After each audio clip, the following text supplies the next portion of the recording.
intéressante, pratique et intense. Rapide, efficace, essentielle. Une bouée de sauvetage. De ces 3 jours de formation, j'ai déjà appris que pour être journaliste, on n'a pas forcément besoin d'avoir une grosse caméra. On peut être un journaliste mobile à l'aide de notre propre téléphone et qu'on peut déjà commencer à publier du contenu en attendant d'être un journaliste professionnel. Ces 3 jours d'initiation des outils et des réseaux sociaux m'ont permis d'avoir plusieurs connaissances sur comment gérer les réseaux sociaux et comment recueillir des informations sur le terrain et plusieurs informations sur le journalisme mobile. Oui, j'ai aimé cette formation. Je pense que cette formation m'a démontré les éléments essentiels qu'un journaliste en herbe, entre guillemets, pourrait avoir besoin pour pouvoir commencer des reportages ou des interviews de base avant de pouvoir se spécifier dans des domaines plus élevés que ceux dans lesquels on est. On nous a montré aussi ce que c'est que le journalisme, le MOJO, Mobile Journalism. On nous a montré ce que c'est que était l'information en tant que telle. On nous a éclairci sur certains points comme la différence entre l'interview et l'entretien et d'autres points aussi.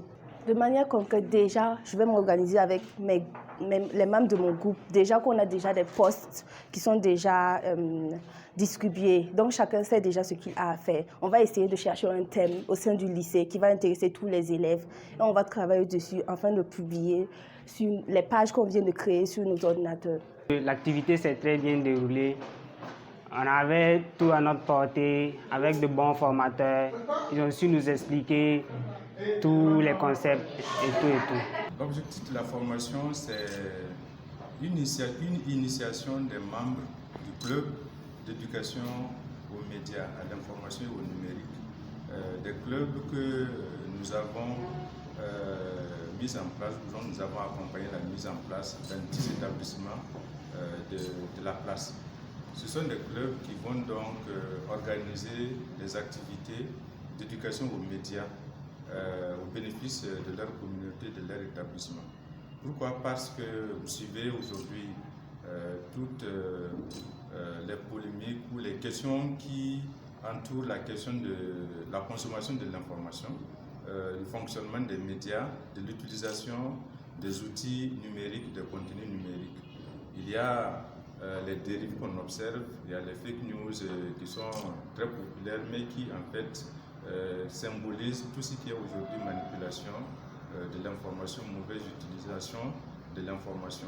Donc à travers ce club, il y aura des conférences publiques dans les établissements, mais il y aura surtout de la production de contenu. Parce que bien consommer l'information, c'est d'abord déjà apprendre à savoir la produire. C'est pourquoi nous voulons aider ces établissements à produire de l'information à travers des plateformes comme site web, des réseaux sociaux que nous allons les aider à mettre en place pour leur permettre de voir comment on produit l'information et comment et où ils peuvent trouver de la bonne information.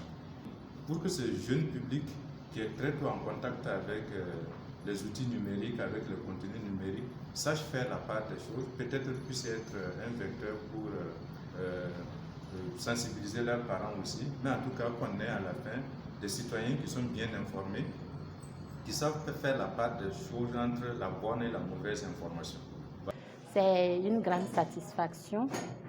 D'abord, nous disons merci à l'initiateur de cette formation qui a permis aux élèves des 10 établissements de tout d'abord se rencontrer, faire connaissance et avoir une ouverture sur le monde.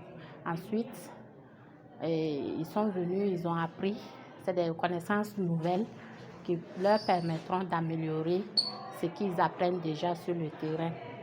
Et enfin, je pourrais dire que cela leur permettra d'approfondir leurs connaissances sur l'utilisation des médias, la consommation même de l'information.